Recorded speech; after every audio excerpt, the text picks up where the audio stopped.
Hello बच्चों, तो कैसे आप लोग? उम्मीद करता हूँ कि आप सभी लोग स्वस्थ होंगे, व्यस्त होंगे।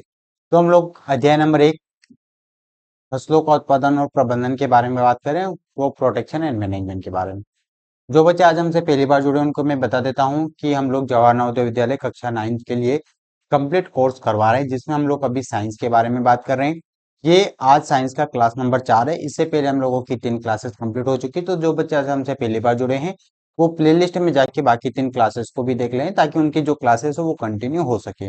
इसके अलावा मैं यहाँ पे जो भी पढ़ा रहा हूँ वो आप लोगों को पीडीएफ नोट्स अवेलेबल रहे। ठीक है, तो आइए करते हैं स्टार्ट। तो सबसे पहले आप लोग सभी अपना नाम कमेंट बॉक्स में मुझे लिख के भेज दीजिए, कौन कौन बच्चे वीडियो को देख रहे हैं, ताकि मुझे पता रहे कि जो बच्चे डेली देख रहे हैं उनके लिए कुछ अगर एक्स्ट्रा रहेगा, उनको फ्री टेस्ट सीरीज देना रहेगा, तो मेरे लिए आसान रहेगा। ठीक है, तो अपना नाम जरूर कमेंट बॉक्स में रोज लिख के भेजना है, जो भी बच्चे डेली क्लास को देख रहे हैं। ठीक है, तो फसलों का उत्पादन और प्रबंधन की बात करें, जिसमें हम लोग बात कर रहे हैं कि खेती किस प्रकार करना, किस प्रकार के औजारों का हम लोग प्रयोग करते हैं, है ना। तो फसलों के उत्पादन की अगर हम लोग बात करें तो सबसे ज्यादा महत्वपूर्ण बात है 7 पॉइंट के बारे में हम लोग बात कर रहे हैं। तो जिसमें हम लोगों ने सबसे पहले मिट्टी को समतल किया था, फिर हम लोगों ने उसमें बुआई कर दी थी, फिर हम लोगों ने खाद और उर्वरक उसमें दे दिया था, सिंचाई पानी हम लोगों ने उसमें फेंक दिया था। और अब ये 4 पॉइंट हम लोगों के कंप्लीट हो चुके बेटा। ठीक है, पहला पॉइंट मिट्टी को तैयार करना, बुआई, खाद देना और सिंचाई, ये 4 पॉइंट हम लोगों ने कंप्लीट कर लिए हैं। आज है 5, 6, 7 खरपतवार से सुरक्षा, कटाई और भंडारण। ठीक है, तो आप लोग भी मेरे साथ में नोट्स बनाते रहना, क्योंकि जो बच्चे अपने हाथों से नोट्स बनाएंगे ना, उनको पढ़ने में बहुत आसानी होगी, उनको रिवीजन करने में आसानी होगी। क्योंकि देखिए, आप लोग बार बार वीडियो नहीं देख सकते हैं, है ना, एक ही बार क्लास को अटेंड करना है। पीडीएफ नोट्स रहेगा आप लोगों के पास में, फिर भी अगर आप लोग अपने हाथों से नोट्स बनाएंगे तो वो आप लोगों के लिए ज्यादा उपयोगी, ज्यादा सिद्ध होंगे। ठीक है, तो हम लोगों ने 4 पॉइंट के बारे में बात कर ली। 3 पॉइंट आज हम लोग बात कर रहे हैं, खरपतवार से सुरक्षा, कटाई और भंडारण। ठीक है, तो चलिए करते हैं स्टार्ट आज के क्लास को। खरपतवार से सुरक्षा, खरपतवार होता क्या है? अगर कोई भी मुख्य फसल हम लोगों ने बोया, जैसे मान लीजिए हम लोगों ने सोयाबीन को खेत के अंदर बोया, तो उसके साथ में जितना भी दूसरे पौधे बाहर निकल के आते हैं वो सब खरपतवार, है ना। चाहे चारा निकल के आ जाओ या और भी कुछ दूसरे पौधे उसमें बाहर निकल के आ रहे हैं, है ना, जो हमारे कोई काम के नहीं है, तो वो टोटल खरपतवार कहलाता है। जैसे हम लोगों ने गेहूं को बोया, तो गेहूं के साथ में जितने भी दूसरे पौधे बाहर निकल के आ रहे हैं वो सब खरपतवार है, उनको हटाना पड़ता है। क्यों हटाना पड़ता है? क्योंकि अगर हम लोग खरपतवार को नहीं हटाएंगे तो हमारी जो फसल है उसका उत्पादन कम होगा, उसकी उत्पादकता प्रभावित होगी, उससे हम लोग ज्यादा उत्पादन प्राप्त नहीं कर पाएंगे। हमारा जो पौधा है उसकी वृद्धि नहीं होने देगा। फसलों को काटते समय भी हम लोगों को समस्या होगी। मान लीजिए हम लोगों ने मान लीजिए सोयाबीन को बोया, और सोयाबीन का पेड़ मान लीजिए इतना बड़ा, और हमारा खरपतवार चारों तरफ इतना इतना बड़ा हो गया, तो सोयाबीन हमको मिलेगी नहीं, ढूंढते रह जाएंगे हम लोग, है ना। मान लीजिए चारा है, चारा इतना बड़ा हो गया साइड में, तो सोयाबीन तो हम लोगों को दिखेगी नहीं हमारे खेत में कि सोयाबीन है कि चारा है। अरे ना, बस तो काटते समय समय समस्या आएगी, खाद देंगे तो समस्या आएगी, है ना। तो इसीलिए हम लोगों को जो खरपतवार है उसको हटाने का काम करते हैं। ठीक है, ये बात आ गई। तो खरपतवार का तात्पर्य क्या? खरपतवार का मतलब होता है चारा, जो भी एक्स्ट्रा, मतलब जो हम लोगों ने फसल को बोया उसके अलावा उस फसल के पौधे के साथ में जितने भी दूसरे पौधे बाहर निकल के आ रहे हैं वो सब खरपतवार है। उन सबको हम हटाएंगे तभी जाके हमारी अच्छी फसल उत्पादन होगी, क्योंकि अभी हम लोग फसल को उगा रहे हैं ना। तो खरपतवार से हम लोगों को हमारे खेत की सुरक्षा करनी पड़ती है। और वो खरपतवार से कैसे सुरक्षा करते हैं, तो आइए हम लोग बात करते हैं। तो यहाँ पे लिखा है सबसे पहले खरपतवार। खरपतवार वास्तविकता में होता क्या है? अवांछित पौधे प्राकृतिक रूप से फसल के साथ में उग जाते हैं। प्राकृतिक रूप का मतलब होता है वो ऑटोमेटिक उगते हैं भैया। हम लोग नहीं भी बोते ना तो बाहर निकल के आ जाते हैं। समझ से समझ रहा? हम लोगों ने हमारे खेत में सोयाबीन को बोया, लेकिन सोयाबीन के साथ में दूसरे पौधे ऑटोमेटिक निकल के आ जाते हैं। मतलब हम अब यहाँ पे लिखा प्राकृतिक रूप का मतलब ही यही होता है कि ऑटोमेटिक निकल के आता है, हम उसको बोते थोड़ी ना है। अरे ना, मान लीजिए हम लोग को सोयाबीन दो, दूसरे पौधे तो ऑटोमेटिक, वो उनको बोया ही नहीं फिर भी निकल के आ गए हैं, वो बोलो। तो वो प्राकृतिक रूप से ऑटोमेटिक निकल के आते हैं। अवांछित, अवांछित का मतलब कोई काम के नहीं हमारे, है ना, किसी भी काम के नहीं है। तो ये अवांछित पौधे जो प्राकृतिक रूप से बाहर निकल के आ जाते हैं, उग जाते हैं हमारी फसल के साथ में, उसको हम लोग बोलते हैं बेटा खरपतवार। और खरपतवार जो हटाना है उसी को हम लोग बोलते हैं निराई करना। हम लोग मान लीजिए हम लोगों को खरपतवार हटाना है, तो हम लोग बोल रहे हैं कि आज हम लोग खेत पे जा रहे हैं हमारे खरपतवार को हटाने, यानी कि हम लोग निराई करने जा रहे हैं। ठीक है, हम हमको मान लीजिए मान लीजिए शाम है, उसके पापा को बोल रहा है कि पापा हम आज जा रहे हैं खेत पे निराई करने, तो पापा समझ जाएगा अच्छा ये खरपतवार हटाने जा रहा है। तो निराई का मतलब होता है खरपतवार को हट, ठीक है, कोई डाउट तो नहीं है। तो निराई का तात्पर्य हो गया खरपतवार को हटाना, जो होता है उसी को हम लोग क्या बोलते हैं, निराई। और खरपतवार क्या हो गया, तो खेत में मुख्य फसल के सामने जो भी फालतू चीजें उग के बाहर आती हैं वो सब खरपतवार है, खरपतवार को हटाना ही निराई कहलाता है।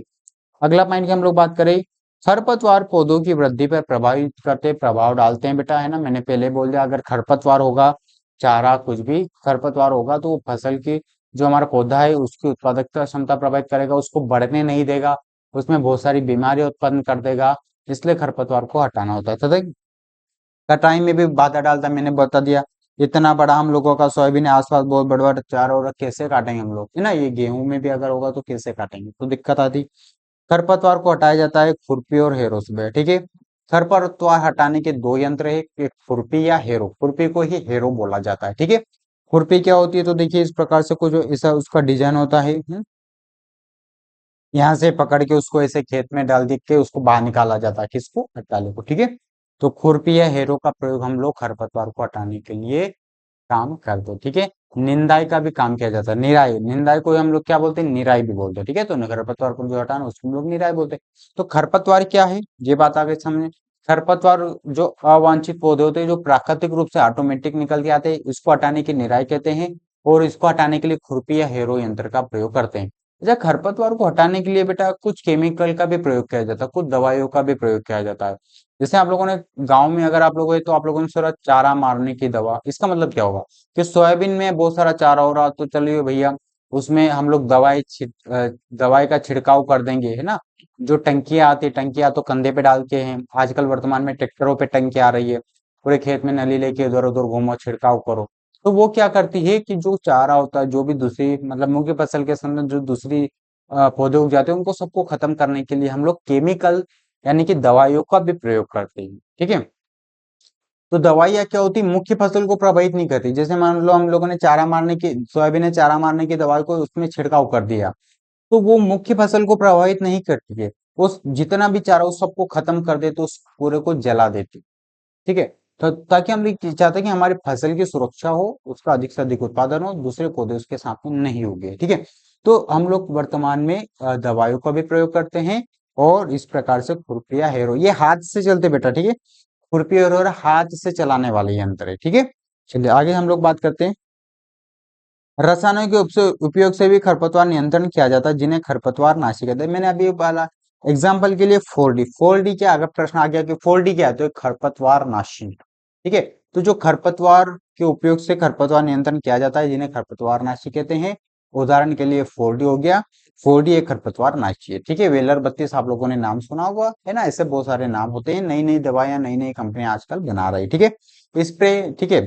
तो इनको जल के साथ मिला के स्प्रे किया जाता है, आप है ना, जल के साथ में ऐसा तो नहीं कि मान लीजिए 1 लीटर की बोतल आ रही है, उसको एक पूरे बीघा में छांटना है, तो जल के साथ में उसको मिला लिया जाता है, फिर स्प्रे के माध्यम से उसको पूरे खेत में किसान चलता है और क्या करता है, उसको छिड़काव करता है। इससे क्या होता है, जो खरपतवार है वो जल जाता है, पूरा खत्म हो जाता है, लेकिन हमारी मुख्य फसल जो है, उसको कोई प्रभावित नहीं होता। पर ये ध्यान देना बेटा, खरपतवार नाशी फसलों को हानि नहीं पहुंचाते हैं, लेकिन किसान के स्वास्थ्य पर बुरा प्रभाव डालते हैं। मान लीजिए कोई किसान है, वो किस दवाई को स्प्रे कर रहा है, तो उसके स्वास्थ्य पर प्रभावित करता है, उसके फेफड़ों को प्रभावित करता है, आगे जाके उसमें बीमारी उत्पन्न होगी। और ध्यान देना, ये केमिकलों का प्रयोग अगर हम लोग करेंगे तो हमारी मिट्टी की जो क्षमता वो धीरे धीरे समाप्त हो जाएगी, है ना। केमिकलों के प्रयोग करने से जल प्रदूषित होते हैं, जिसमें जल में रहने वाले जानवर क्या होते हैं, उनकी मृत्यु हो जाती है, और हमारा जो पारिस्थितिक तंत्र है वो बहुत अधिक प्रभावित होता है। और पारिस्थितिक तंत्र अगर प्रभावित होगा तो फिर हम लोग बहुत जल्दी हमारा विनाश हो जाएगा। इसलिए केमिकल का प्रयोग हम लोगों को खेतों में कम से कम करना चाहिए। अगर हम लोगों को खरपतवार हटाना है तो खुरपी या हेरो का प्रयोग हाथ की मदद से प्रयोग करना चाहिए। पुराने समय में बेलों के माध्यम से भी खरपतवार हटाया जाता था, लेकिन वर्तमान में मैंने पहले बोल दिया बेल अब दिखाई नहीं देता। मतलब ये समझिए कि अगर पुराने समय की बात करें तो किसानों का सबसे बड़ा मित्र ही बेल होता था, लेकिन किसान ने अपने मित्र को ही समाप्त कर दिया। अब उसका मित्र कौन बन गया, किसानों का मित्र अब ट्रैक्टर बन गया है ना। अब किसानों का मुख्य दोस्त कौन बन गया, उसने बैलों को खत्म करके ट्रैक्टर लेके आ गया और ट्रैक्टर को ही चला ठीक है। तो ट्रैक्टर इंपॉर्टेंट हो गया आप किसानों के लिए, हर किसान, बड़े किसान के पास में ट्रैक्टर अवेलेबल है ना। ट्रैक्टर में जो भी साधन लगते हैं जैसे कल्टीवेटर, सीडर, वो सब उसके पास में अवेलेबल है। तो ये दवाई भी छिड़कने के लिए आजकल ट्रैक्टर का प्रयोग किया जा रहा है। बहुत बड़ी टंकी उसके पीछे लगा देते हैं, एक नली लेते हैं और उधर पूरे खेत में घूम जाते हैं, पूरा स्प्रे हो जाता है, खरपतवार का विनाश हो जाता है। ठीक है, ये बात आ गई समझ में। चलिए आगे चलते हैं। ठीक है भैया, हम लोगों ने क्या कर दिया, मिट्टी को समतल भी कर दिया, बीज को भी उसमें बो दिया, खाद उर्वरक भी दे दिया, सिंचाई भी हम लोगों ने कर दिया, है ना। फालतू अगर कोई पौधे उग रहे तो उसको समाप्त कर दिया। तो अब हम लोगों की फसल तैयार हो जाएगी, हम लोगों की फसल अब पक जाएगी। जब फसल पक जाती है तो फिर उसको हम लोगों को क्या करना पड़ता है, उसको कटाई करना पड़ता है, उसको काटना है। अब भैया फसल हो गई, गेहूं है, किसान खुश है कि चलो भैया हमारी लहलाती फसल है, फसल हम लोगों को पक गई है, हमने पूरे साल मेहनत किया है, खुरपी हम लोगों ने चलाई है ना, हेरो हम लोगों ने चलाया है, बिलों की मदद से हम लोगों ने छिड़काव किया है, बहुत सारी चीजें हम लोगों ने की है। पूरे साल मेहनत करने के बाद अंत में फसल पक जाती है, जिसको किसान काटने का काम करता है। ठीक है, तो फसल पक जाने के बाद उसे काटना कटाई कहलाता है। मैंने बोल दिया पहले, फसल अगर पक जाएगी तो उसको काटना पड़ेगा। ठीक है, आगे। कटाई के उपकरण दरांती और हार्वेस्टर। दरांती अगर आप लोग गांव में हैं तो समझते हैं कि दरांता इस प्रकार से वो क्या रहता है बेटा, बना रहता है, यहाँ से उसको कटाई, हाथ से उसको काटने का काम हम लोग करते हैं, तो ये दरांता होता है।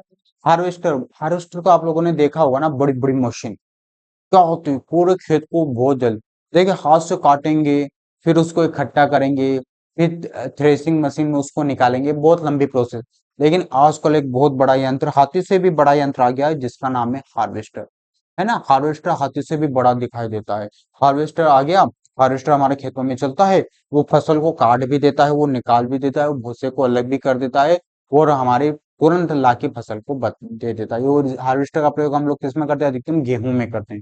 गेहूं के समय आप लोगों ने देखा हार्वेस्टर ही हार्वेस्टर हो रही चारों तरफ, आप है ना, इधर हार्वेस्टर उधर, मतलब जिस खेत को काटने में हम लोगों को 10 दिन लगते हैं ना, हार्वेस्टर मात्र 1 घंटे में काट के फसल निकाल देती है।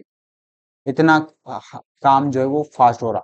वर्तमान में सबसे अधिक उपयोग हो रहा है हार्वेस्टर का, है ना। वर्तमान में अगर आपसे पूछा जाए कटाई का सबसे बढ़िया साधन कौन सा, हार्वेस्टर। मशीनें बड़ी बड़ी क्या, यानी कि मतलब पुराने समय में बहुत आराम से काम होता है। पुराने समय में छोटी छोटी थ्रेसिंग मशीनें होती थी, है ना। 10-10 दिनों तक किसान क्या होता था कि अपनी फसल को निकालता रहता था, उसको कटाई करता था, उसको इकट्ठा करता था, निकालता, वो चलता रहता था। लेकिन आजकल तो हार्वेस्टर, आजकल हर किसान को बहुत जल्दबाजी है ना, ताकि वो जल्दी से जल्दी उसका क्या कर सके, उसके खेत से फसल को बाहर कर सके। ठीक है, अब इसमें एक नया शब्द आता है बेटा, थ्रेसिंग। अगर आपसे पूछा जाए थ्रेसिंग क्या है, तो काटी गई फसल के बीज और भूसे को अलग करना ही थ्रेसिंग कहलाता है। ठीक है, जैसे मान लीजिए सोयाबीन है, तो सोयाबीन में भूसा भी रहेगा, तो भूसा और बीज दोनों को अलग करना ही थ्रेसिंग इसमें कहलाता है। ठीक है, तो थ्रेसिंग का तात्पर्य आगे समझ में, थ्रेसिंग किसको बोलते हैं, तो काटी गई फसल में जो बीज और भूसा होता है उसको अलग करना ही थ्रेसिंग कहलाता है।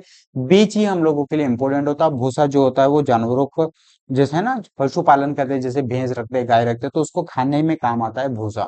तो किसान को भूसा भी काम का है, बीज भी काम का, लेकिन सबसे ज्यादा उपयोगी कौन है, बीज। ठीक है, तो बीज और भूसा दोनों को अलग करना ही थ्रेसिंग कहलाता है। महत्वपूर्ण पॉइंट है बेटा, बहुत ज्यादा इंपॉर्टेंट पॉइंट है, नोट कर लेना। थ्रेसिंग आप लोगों से जरूर परीक्षा में पूछा जाएगा। ठीक है, तो ये बात आ गई कटाई कर ले के। एक तो दरांते का हम लोग प्रयोग करते हैं, जो कि हाथ से काटने का काम करते हैं, मजदूर उसको काटते हैं। और एक होता है हार्वेस्टर, जो कि आप लोगों ने देखा है, बहुत बड़ी मशीन होती है, फट फट बस सब हमारे खेत को काट देती है। ठीक है, चले भैया काट लिया है। गेहूं जो है वो घर पे लेके आ गए हम लोग, गेहूं सोयाबीन जो भी है वो घर पे लेके आ गए। सोयाबीन जब घर पे लेके आ गए ना बेटा, तो उसमें बहुत सारी नमी रहती है। नमी का मतलब वो पूरी तरह से सूखती नहीं है, कोई भी फसल अगर हम लोग काट के लाए तो पूरी तरह से नहीं सूखती है। तो पहले क्या किया जाता है, किसानों के द्वारा उसको सुखाया जाता है, सुखाने के बाद उसको उचित रूप से भंडारण किया जाता है ना। तो अब हमारा अगला टॉपिक और लास्ट टॉपिक है भंडारण। भैया हम लोग फसल घर पे लेके आ गए हैं पे, ठीक है। अब हम लोगों को उसका करना पड़ेगा भंडारण। ठीक है, चलिए पढ़ते हैं। ताजा फसलों में नमी अधिक होती है, नमी का मतलब होता है वो गीली होती है ना, इसलिए सुखाकर भंडारण करना चाहिए। भैया फसल को सुखा के ही हम लोगों को उसका भंडारण करना चाहिए। भंडारण का मतलब होता है फसल को इकट्ठा व्यवस्थित रखना। ठीक है, इससे जीवाणु और कवकों की सुरक्षा। देखिए हम लोग अगर नमी वाली फसल, जो गीली फसल है, अगर उसको हम लोग हमारी पेटियों में, है ना, हमारे बड़े बड़े ड्रम है उसके अंदर अगर हम लोग व्यवस्थित करेंगे तो खराब हो जाएगी, उसमें जीवाणु लग जाएंगे, उसमें कवक लग जाएंगे, हमारे सब कुछ खराब हो जाएगी। आप लोगों ने देखा होगा कि मान लीजिए हमारा कोई परिवार है, फैमिली है, तो उसमें हम लोगों को मान लीजिए 7 क्विंटल गेहूं की आवश्यकता पड़ती है। पूरे साल में हम लोग 7 क्विंटल गेहूं को खा जाते हैं, तो उसको व्यवस्थित रखा जाता है, उसको सुरक्षित रखा जाता है गाँव में किसानों के द्वारा, ताकि उसको पूरे साल में जो है नए गेहूं को, मतलब नए नए, क्योंकि भैया अब गेहूं बो दिया, नई गेहूं का उत्पादन हो गया, अब तो उसको गेहूं को सुरक्षित रखना पड़ेगा ना, उसका भंडारण। तो उसको सुखा के अपने घर में जो भी बड़ी बड़ी पेटियां होती है, बड़े बड़े ड्रम होते हैं, बड़े बड़े भंडार गृह होते हैं, तो उसमें उसको क्या किया जाता है, व्यवस्थित रखा जाता है, ताकि पूरे साल उसको जो है खाने के लिए गेहूं मिलता रहे। तो उसके लिए उसको पहले सुखाया जाता है। ठीक है, चलिए आगे। साइलो, साइलो क्या होता है, तो आइए। बड़े भंडार गृह होते हैं जिसमें फसलों को चूहों और कीटों से सुरक्षित रखा जाए। साइलो का मतलब, अगर हम लोग अगर सामान्य भाषा में बात करें, तो साइलो का मतलब होता है बेटा वेयर हाउस। वेयर हाउस आप लोगों ने देखा है, बड़े बड़े वेयर हाउस जिसमें बहुत अधिक क्या होती है, फसल को एक साथ में रखा जाता है। उन वो जो वेयर हाउस है उनको इस प्रकार से बनाया जाता है कि उन चूहों और कीटों से सुरक्षा मिल सके, हमारी जो फसल है वो चूहे और कीटे उसको नहीं खा सके, उसकी सुरक्षा करने के लिए ही साइलो को बनाया जाता है ना। साइलो को हम लोग चाहे तो वेयर हाउस बोल सकते हैं, लेकिन परीक्षा में जो आएगा वो साइलो शब्द आएगा। इसलिए साइलो हम लोग को पता होना चाहिए, साइलो क्या होता है, तो बड़े बड़े भंडार गृह होते हैं जिसमें फसलों को सुरक्षित रखा जाता है, पूरे साल है ना उसकी पूर्ति की जाती है, वो सब काम किया जाता है। तो भंडारण हम लोगों को फसल का करना आवश्यक होता है। तो ये हम लोगों ने पूरे 7 जो हमारे हम लोगों ने पॉइंट थे वो कंप्लीट कर लिए। कौन कौन से पॉइंट थे, है ना। तो ये 7 पॉइंट हम लोगों ने कंप्लीट कर लिए। ये 7 पॉइंट ही कंप्लीट हो हुए आप लोगों, ठीक है। तो हम लोगों ने क्या किया, तो हम लोगों ने पहले फसल का उत्पादन करके, है ना, पहले मिट्टी को तैयार करके अंत में हम लोगों ने फसल को बो दिया है, उसको कंप्लीट कर दिया। देखिए, सबसे पहला काम हम लोगों ने मिट्टी को तैयार किया है, मिट्टी को खेत को समतल किया है, फिर उसमें अच्छी किस्म के हम लोगों ने क्या किया, बीजों को बोया है, बीज बो दिए, फिर हम लोगों ने खेत में खाद को डाल दिया, कुछ लोगों ने उर्वरकों को डाल दिया, खेतों में हम लोगों ने पानी को छोड़ दिया, सिंचाई हम लोगों ने खेत में दे दी है। फिर खरपतवार से सुरक्षा हेरो खुरपे का प्रयोग करके हम लोगों ने खरपतवार या कुछ दवाइयों का प्रयोग करके हम लोगों ने खरपतवार जो चाह रहा था या मुख्य पौधे फसल के सामने दूसरे पौधे उग रहे हो तो उनको हम लोगों ने समाप्त कर दिया। फिर हम लोगों की फसल पक जाती है, हम लोग बहुत खुश हो जाते हैं। हम लोगों ने फसल को कटाई कर लिया, हार्वेस्टर का हम लोगों ने प्रयोग कर लिया और उसका भंडारण कर लिया और बहुत खुश हो गए, और हम लोगों का पूरा एक फसल चक्रण पूरा होता है। कृषि की 7 पद्धतियां कंप्लीट होती है और इसी से हम लोगों से प्रश्न पूछे जाते हैं। ठीक है, तो कंप्लीट हम लोगों ने पूरा फसल का देख लिया, किस प्रकार से हम लोग फसल का उत्पादन करते हैं, है ना, किस प्रकार से हम लोग पूरा उसका भंडारण करके हम लोगों ने कंप्लीट फसल का उत्पादन कर दिया। ठीक है, ये हो गया कंप्लीट के 7 चरण, कृषि की 7 पद्धतियां। अब हम लोग आगे बात करते हैं बेटा जंतुओं से भोजन। जंतुओं से भोजन भी हम लोगों को मिलता है, कुछ जंतुओं से हम लोगों को भोजन मिलता है। जैसे आप लोगों ने गांव में जो किसान होते हैं वो खेती के साथ में भैंस भी रखते हैं, गाय भी रखते हैं। क्यों? क्योंकि उनसे कुछ हम लोगों को भोजन मिलता है, भोजन के रूप में। जैसे दूध मिलता है गाय से, भैंस से हम लोगों को दूध मिलता है, बकरी से दूध मिलता है, आ रहे ना बस। तो वो जंतु से भी हम लोगों को कुछ भोजन मिलता है। अगर तटीय क्षेत्रों में देखें, तटीय क्षेत्र का मतलब होगा जो समुद्र के किनारे, उन क्षेत्रों को हम लोग बोलते हैं तटीय क्षेत्र। ठीक है, यहाँ पे लिखा तटीय क्षेत्रों में मछली मुख्य आहार। ठीक है, तटीय क्षेत्र मतलब समुद्र के जो किनारे क्षेत्र हैं, वहां के लोग मछली को भी मुख्य आहार के रूप में उपयोग करते हैं। मुख्य आहार का मतलब खाने के रूप में इसका प्रयोग करते हैं। तो जंतुओं से भी तो भोजन मिल रहा है ना। इसके अलावा दूध जो है वो गाय भैंस बकरी, बकरी से हम लोगों को, गाय भैंस बकरी से हम लोगों को दूध मिला, तो वो भी खाद्य पदार्थ हो गया, वो भी हम लोगों के भोजन हो गया। ठीक है, अगला बहुत महत्वपूर्ण पॉइंट है बेटा, मछली में विटामिन डी होता है। ये ध्यान रखना, मछली में कौन सा होता है, विटामिन डी। विटामिन डी सूर्य के प्रकाश में भी होता है, तो मछली में विटामिन डी होता है, बहुत ज्यादा शरीर के लिए उपयोगी होता है। इसलिए तटीय क्षेत्रों में मछली मुख्य आहार के रूप में उपयोग होती है, मछली को खाया जाता है। ठीक है, इसके अलावा अगर हम लोग गाय भैंस बकरी, इनसे हम लोगों को जंतु जो है भोजन मिलता है, दूध के रूप में मिलता है। ठीक है, अब पशुपालन किसे कहते हैं, पशुओं को पालना। पशुपालन का मतलब होता है पशुओं को पालना। जैसे अगर शहरों में बात करें तो किसको पाला जाता है बताइए, शहरों में तो कुत्ते को पाला जाता है, लेकिन जो गांव होते हैं वहां पे पशुओं को पाला जाता है। पशुओं का मतलब हो गया, भैंस को पाला जाता है, गाय को पाला जाता है, बकरी को पाला जाता है। ठीक है, क्यों पाला जाता है, क्योंकि उनसे हम लोगों को भोजन प्राप्त मिलता है ना। तो उसी को हम लोग बोलते हैं पशुपालन। तो पशुओं को पालकर खाद्य पदार्थ, खाद्य पदार्थ का मतलब होता है खाने के जो पदार्थ है वो प्राप्त करना ही पशुपालन कहलाता है। तो खाद्य पदार्थ का मतलब होगा खाने के पदार्थ, जो पदार्थ खाने के होते हैं उसको हम लोग बोलते हैं खाद्य। ठीक है, तो जंतुओं से भोजन अगर हम लोगों को मिलता है, तटीय क्षेत्रों में मछली मुख्य आहार है। दूध हम लोगों को गाय भैंस बकरियों से मिलता है। जो किसान होता है वो अपने साथ में कुछ पशुओं को भी रखता है, उसी को हम लोग पशुपालन कहते हैं, है ना। बहुत सारे किसान बहुत अधिक मात्रा में भैंस गाय रखते हैं, तो बड़े लेवल पे वो पशुपालन करते हैं। कुछ छोटे किसान होते हैं वो कम गाय भैंस को रखते हैं, तो छोटे स्तर पे पशुपालन करते हैं।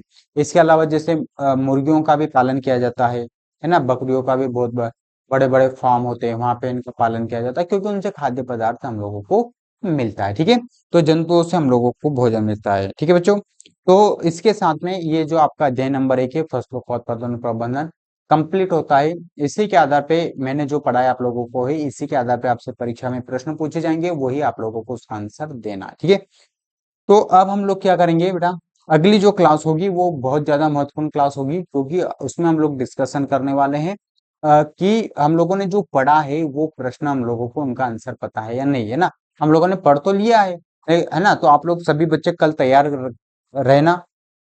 सभी बच्चे चारों क्लासेस के जितने भी हमने नोट्स बनाए हैं, वो सभी नोट्स आप लोगों के पास में तैयार होना चाहिए। तैयार अगर रहेंगे, आप लोगों को कल पढ़ के आना है, रिवीजन करके आना है, क्योंकि इस चैप्टर का हम लोगों ने पढ़ तो लिया, लेकिन पढ़ने के बाद उन क्वेश्चनों का आंसर भी तो हम लोगों को देना पड़ेगा। क्वेश्चन का आंसर ही नहीं दे पा रहे तो क्या मतलब पढ़ने से, है ना। तो मैं आप लोगों को बहुत पूरा डिटेल में पढ़ा रहा हूँ, है ना। पूरा एग्जाम के व्यू से पढ़ा रहे हैं, मतलब एग्जाम में किस लेवल से पूछा जाएगा उस लेवल के हिसाब से हम लोग पढ़ा रहे हैं।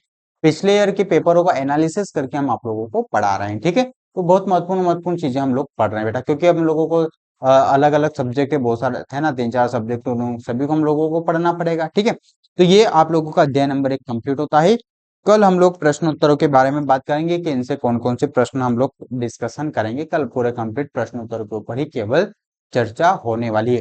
तो पूरा चैप्टर है, आप लोग पूरा रिवीजन करके आइएगा, है ना। मैं चाहता हूँ कि आप लोगों का जो प्रश्न उत्तर है उसमें आप लोग सभी प्रश्नों का आंसर दे पाए। ठीक है, तो वही बच्चे दे पाएंगे जिन्होंने 4 क्लास कंटिन्यू देखा है और वो रिवीजन करके आएंगे। ठीक है, रिवीजन इंपॉर्टेंट है, पढ़ते रहना बच्चों, है ना।